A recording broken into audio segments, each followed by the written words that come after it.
आज हम एक जापानीज ड्रामा को एक्सप्लेन करेंगे जिसका नाम है हिरुगाओ। तो चलिए आज की वीडियो स्टार्ट करते हैं। मूवी की स्टार्टिंग में हम हमारी मेन कैरेक्टर सावा को देख पाते हैं जिसका अपने हस्बैंड के साथ डिवोर्स हो चुका है और डिवोर्स का वजह सावा किसी और के साथ रिलेशन में थे और डिवोर्स के बाद सावा किसी और टाउन में आकर रह रहे हैं जहाँ पर उसने एक रेस्टोरेंट पर जॉब भी ले लिया है और रेस्टोरेंट का ओनर जो है वो सावा को पसंद करते हैं। फिर हम सावा को अपने घर में देख पाते हैं जहाँ पर उसको एक पेम्पलेट दिखते हैं और वहाँ पर वो इसी इंसान का नाम देखते हैं जिसके साथ में उसका अफेयर चल रहा था, यूशिरो कितानो। और यूशिरो एक यूनिवर्सिटी के प्रोफेसर थे और अब वो इसी टाउन में आकर फायरफ्लाइज के बारे में कुछ लेक्चर देने वाले थे। सावा खुद को बहुत ही ज्यादा रोकते हैं कि वो वहाँ पर ना जाए, लेकिन वो लास्ट में उसका लेक्चर अटेंड करने के लिए चली जाती है। वहाँ पर यूशिरो भी सावा को नोटिस कर लेते हैं और वो वहाँ पर कहते हैं कि लेक्चर खत्म होने के बाद वो फायरफ्लाइज को देखने के लिए पास की फॉरेस्ट पर जाने वाले हैं। और जब लेक्चर खत्म हो जाता है तो सावा यूशिरो के पहले उस फॉरेस्ट पर चली जाती है और जब वो फॉरेस्ट पर पहुंचते हैं तो वहाँ पर उसको बहुत ही पुराना लॉकर मिलते हैं और आप लोग इस लॉकर को याद रखना। वहाँ पर सावा कुछ टाइम तक यूशिरो का इंतजार करते हैं लेकिन वहाँ पर यूशिरो आता ही नहीं, इसलिए वो बाहर से वापस जाने लगते हैं। लेकिन जब वो बस पे होते हैं तो बाहर वो यूशिरो को देखते हैं। सावा यूशिरो को देखकर आवाज देते हैं और यूशिरो भी सावा को देख लेते हैं और वो बस के पीछे पीछे भागने लगते हैं। बस सब अपने स्टॉप पर रुक जाते हैं तो सावा वापस से फॉरेस्ट की तरफ आ रहे थे और दूसरी तरफ हम यूशिरो को देखते हैं जो कि बस के पीछे पीछे गाड़ी से आ रहे थे और यहाँ पर वो दोनों एक दूसरे से मिल नहीं पाते। इसके बाद हम यूशिरो को अपने घर में देख पाते हैं जहाँ पर वो भी पहले से ही शादीशुदा था और उसकी वाइफ का नाम नोरिको था। इसके बाद हम सावा को रेस्टोरेंट पर देख पाते हैं जहाँ पर रेस्टोरेंट का ओनर उसके पास में आके उससे बात करते हैं। ओनर सावा को बताते हैं कि कुछ टाइम पहले वो भी टोक्यो पर रहते थे, जिस पर सावा पूछते हैं तो फिर आप वापस से यहाँ पर क्यों आए हो। फिर ऑनर कहते हैं कि मैंने वहाँ पर किसी का मर्डर कर दिया था और इस वजह से मैं यहाँ पर वापस आ गया हूँ। लेकिन थोड़े टाइम बाद वो दोनों वहाँ पर हंसने लगते हैं क्योंकि सावा को भी पता था कि ऑनर ने झूठ कहा है। इसके बाद सावा बताते हैं कि उसकी वाइफ का डेथ हो चुका था, इसीलिए वो यहाँ पर वापस से आया है। और वहाँ पर ऑनर सावा को ये भी कहते हैं कि वो उसको पसंद करते हैं और उसके साथ शादी करना चाहते हैं, जिस पर सावा कहते हैं कि अगर तुमने ऐसा किया तो तुम्हारी डेड वाइफ को बहुत ही ज्यादा बुरा लगेगा। इसके बाद हम सावा को फिर से उसी फॉरेस्ट पर देख पाते हैं और इस बार वो यूशिरो को देख लेते हैं और यूशिरो भी उसको देख लेते हैं और वो दोनों एक दूसरे से मिलते हैं। फिर सावा हमसे कहते हैं कि उस दिन की बात से ही वो लोग हर हफ्ते मिलने लगे थे और एक दिन जब यूशिरो फिर से सावा से मिलने के लिए आ रहे थे तब उसकी वाइफ कहते हैं आज तो तुम्हारा ऑफ डे है, फिर भी तुम काम पर क्यों जा रहे हो। जिस पर यूशिरो कहते हैं कि उसको कुछ इम्पोर्टेंट काम है और वहाँ पर नोरिको कहते हैं क्या तुमने वापस से वो स्टार्ट कर दिया है। और यहाँ पर नोरिको को वापस से अपने हस्बैंड के ऊपर शक हो चुका था। इसके बाद हम सावा को देख पाते हैं जो कि फॉरेस्ट पर यूशिरो का इंतजार कर रहे थे, लेकिन बहुत देर तक इंतजार करने के बाद भी वहाँ पर यूशिरो नहीं आते। लेकिन जब वो वापस जा रहे थे तो वो यूशिरो को आते हुए देखते हैं, लेकिन सावा यूशिरो के ऊपर बहुत ही ज्यादा गुस्सा होते हैं। वहाँ पर यूशिरो सावा से कहते हैं कि अब मैं ये कंटिन्यू नहीं कर सकते और ये सुनने के बाद सावा भी कहते हैं कि मैं भी तुमसे यही बात कहने वाले थे। और तभी वहाँ पर बस आ जाते हैं और सावा कहते हैं कि आज के बाद हम कभी नहीं मिलेंगे और बस के अंदर बैठ जाते हैं। और यहाँ पर यूशिरो जो है वो भी सावा के पीछे पीछे बस पे आके बैठ जाते हैं और कहते हैं कि ये लास्ट टाइम है जब हम मिल रहे हैं। और जब वो दोनों बस से बाहर निकलते हैं तो वहाँ पर यूशिरो की वाइफ जो है वो उन दोनों को देख लेते हैं और वो गुस्से में जोर जोर से गाड़ी का हॉर्न बजाने लगते हैं। इसके बाद हम नोरिको को देखते हैं जो कि सावा और यूशिरो को एक होटल पर लेके आए थे और वो सावा से कहते हैं कि इसने मुझसे प्रॉमिस किया था कि वो कभी भी तुमसे नहीं मिलेंगे, फिर उसने अपना प्रॉमिस क्यों तोड़ा। यहाँ पर सावा नोरिको को कुछ भी नहीं कह पाते, लेकिन नोरिको बहुत ही ज्यादा गुस्से में थे। नोरिको सावा और अपने हस्बैंड को कहते हैं तुम दोनों अभी की अभी यहाँ पर मेरे सामने इंटीमेट हो जाओ, क्योंकि मेरे पास उतना करेज नहीं है कि मैं यूशिरो को छोड़ सकूं और शायद ये देखने के बाद मैं यूशिरो को हमेशा के लिए छोड़ पाऊंगी। लेकिन यहाँ पर वो दोनों इंटीमेट नहीं होते और यहाँ पर नोरिको अपने हस्बैंड को कहते हैं कि अगर तुम अभी मेरे साथ घर जाओगे तो मैं सब कुछ भूल जाऊंगी कि यहाँ पर क्या हुआ था। और सावा बाहर से भागते हुए चली जाती है और हम देखते हैं कि यूशिरो भी सावा के पीछे पीछे चले गए थे और यहाँ पर यूशिरो ने सावा और नोरिको के बीच में सावा को चूज किया था। इस बार जब नोरिको को बहुत ही ज्यादा बुरा लगता है और वो वहीं पर रोने लगती है। इसके बाद हम सावा और यूशिरो को देख पाते हैं जो कि अब साथ रहने लगे थे और एक दिन वो दोनों उस फॉरेस्ट पर वापस से जाते हैं फायरफ्लाइज को देखने के लिए और वहाँ पर यूशिरो सावा को शादी के लिए प्रपोज करते हैं और सावा भी इसके लिए हाँ कह देते हैं और उस रात को वो दोनों घर में आकर इंटीमेट हो जाते हैं। इसके बाद हम नेक्स्ट मॉर्निंग सावा और यूशिरो को देख पाते हैं जो कि अपने काम से वापस से घर आ रहे थे और सावा का जो बॉस है वो उन दोनों को साथ में देख लेते हैं।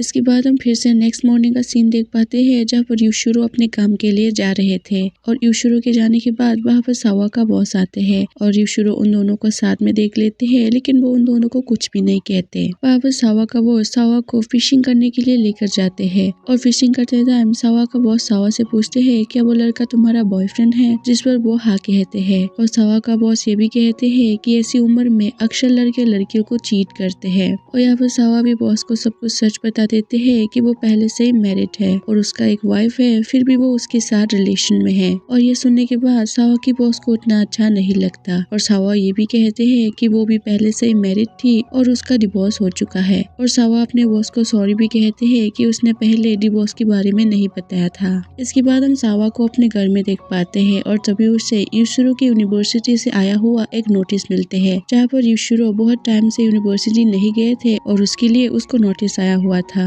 और जब यूशिरो घर में आते हैं तो वो इस बारे में सावा को कुछ भी नहीं बताते और सावा भी यूशिरो से इस बारे में कुछ भी नहीं पूछते। और अगले दिन जब यूशिरो अपने काम के लिए निकलते हैं तो सावा भी उसका पीछा करने लगते हैं और सावा देखते हैं कि यूशिरो यूनिवर्सिटी की जगह किसी और जगह पर आया हुआ है और सावा वहाँ पर थोड़े टाइम तक इंतजार करते हैं और वो देखते हैं कि यूशिरो अपनी वाइफ के साथ कहीं और पर जा रहे हैं और यहाँ पर यूशिरो ने सावा को कहा था कि वो अपनी वाइफ को डिवोर्स देने वाला है और वो अब अपनी वाइफ से नहीं मिलते, लेकिन यहाँ पर यूशिरो ने सावा से झूठ बोला था। इसके बाद हम सावा को वापस से अपने टाउन पर देख पाते हैं और जब वो कुछ सामान खरीदने के लिए मार्केट पर जाते हैं तब एक लड़का उसके साथ में बदतमीजी करने लगते हैं और यहाँ पर वो कहते हैं कि तुमको तो ये सब अच्छा लग रहा होगा, लेकिन सावा को कुछ भी समझ में नहीं आते। और जब वो रेस्टोरेंट पर वापस आते हैं तो सावा के साथ में जो लोग काम करते थे वो भी सावा से अच्छे से बात नहीं करते और वहाँ पर सावा के कलीग सावा से कहते हैं कि चीटिंग का लब से कोई भी लेना देना नहीं है, अगर तुम किसी और की फैमिली को तोड़ रहे हो तो ये चीटिंग ही होता है, उसका लब के साथ कोई भी रिलेशन नहीं है। और यहाँ पर सावा समझ जाती है कि यूशिरो और उसके रिश्ते के बारे में लोगों को पता चल चुका है। इसके बाद हम सावा को फिर से अपने बॉस के साथ सी के पास में देख पाते हैं और वहाँ पर उसका बॉस सावा से कह रहे थे कि तुम लोगों की बात पर ज्यादा ध्यान मत दो, लोग कुछ भी कहते हैं। इसके बाद हम रात को सावा और यूशिरो को डिनर करते हुए देख पाते हैं और वहाँ पर यूशिरो सावा से पूछते हैं क्या तुम आज काम पर नहीं गए थे, जिस पर सावा कहते हैं कि आज मेरा ऑफ था। फिर यूशिरो कहते हैं तो फिर तुम बीच पर अपने बॉस के साथ क्या कर रहे थे। फिर सावा कहते हैं कि उसका बॉस चाहते थे कि वो उसकी कुछ फोटो ले, इसीलिए वो वहाँ पर गई हुई थी और यहाँ पर यूशिरो सावा के ऊपर शक कर रहे थे।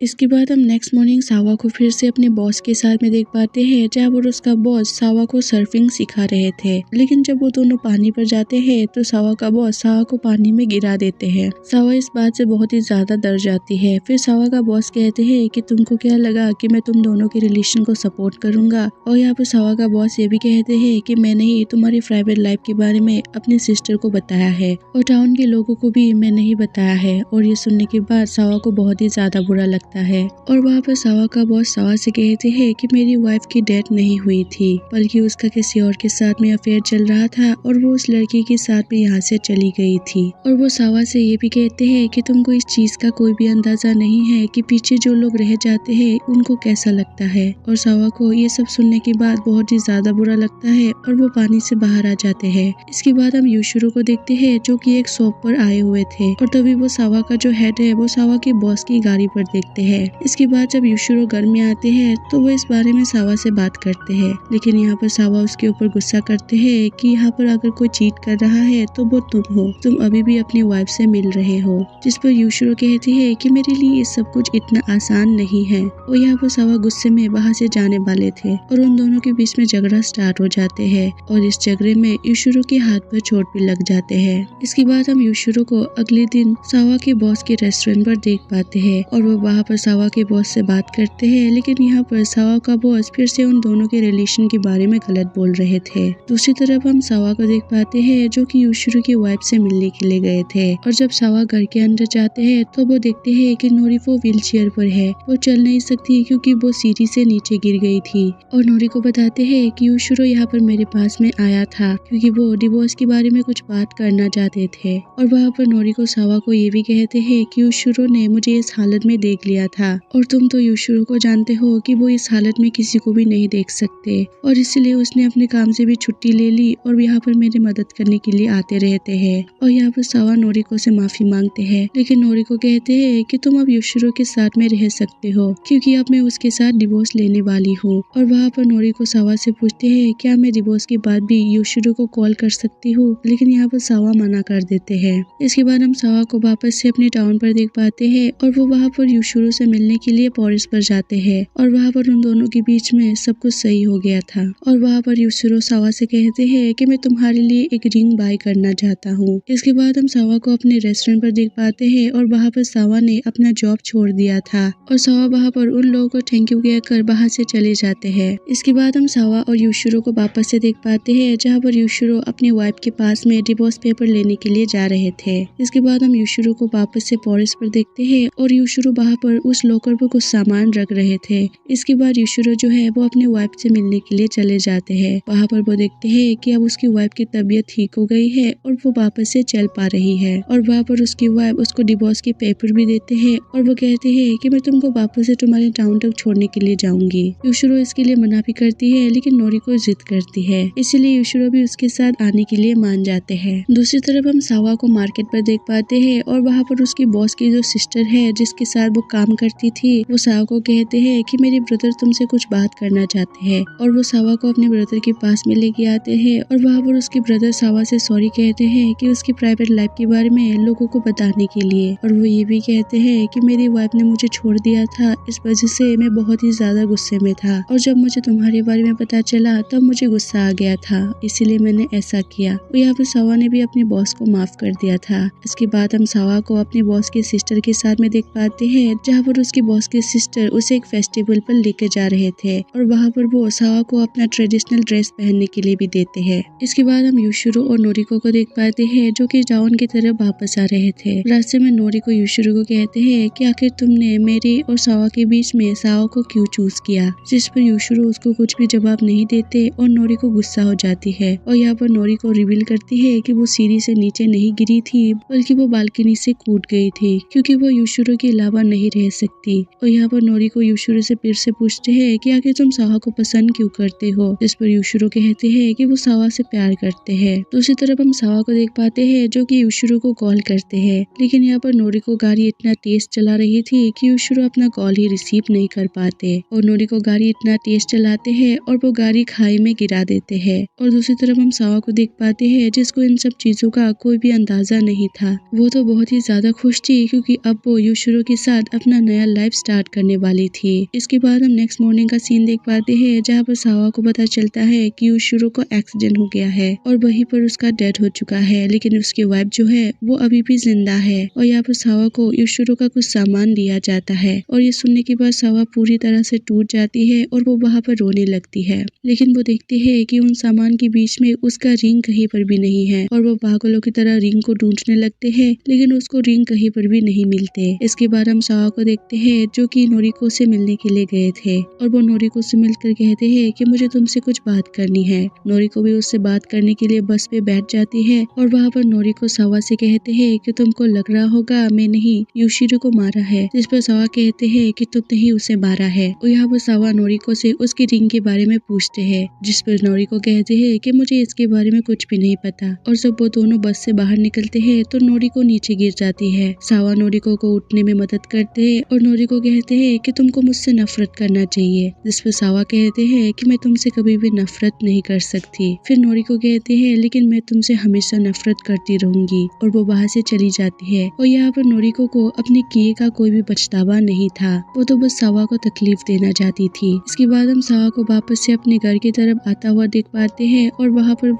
पर उसका सैंडल एक रेलवे ट्रैक पे फंस जाते हैं, और सावा उस टाइम तक पूरी तरह से टूट चुकी थी और वो रेलवे ट्रैक पर ही चलने लगती है और वो देखते हैं कि रेलवे ट्रैक के दूर पर एक लाइट जल रही है और वो सोचती है कि वो फायरफ्लाइज है और चलते चलते वो रेलवे ट्रैक पर ही गिर जाती है और थोड़े टाइम तक वो वहाँ पर लेटी रहती है और तभी वो देखते हैं कि ट्रेन बाहर से आ रही है। एक टाइम के लिए तो मुझे ऐसा लगा कि शायद सावा सुसाइड करने वाली है, लेकिन तभी सावा रेलवे ट्रैक से टाइम पर ऊपर आ जाते हैं और सावा हमसे कहते हैं कि मैं ये कभी भी नहीं करने वाली। और यहाँ पर हमें पता चलता है कि सावा प्रेग्नेंट है और सावा के पेट में युशिरो का बच्चा है और यहाँ पर सावा ने युशिरो के जाने के बाद भी खुद को संभाल लिया था और उसके पेट पर युशिरो का बच्चा था। इसके बाद हम मूवी की एंडिंग सीन में देखते हैं कि कुछ बच्चे उसी पॉरिस पर गए हुए हैं और वहाँ पर वो लोग उस लॉकर को भी ओपन करते हैं और एक बच्चा को उस लॉकर के अंदर वही रिंग मिलती है जो कि युशिरो ने सावा के लिए खरीदा था और युशिरो ने ये रिंग इसी लॉकर पे रखा हुआ था और वो बच्चा उस रिंग को एक लड़की को पहना देते हैं और इसी के साथ ये मूवी एंड हो जाते हैं। अगर वीडियो अच्छा लगा तो चैनल को सब्सक्राइब और वीडियो को लाइक जरूर कर देना। मिलते हैं अगले वीडियो पर।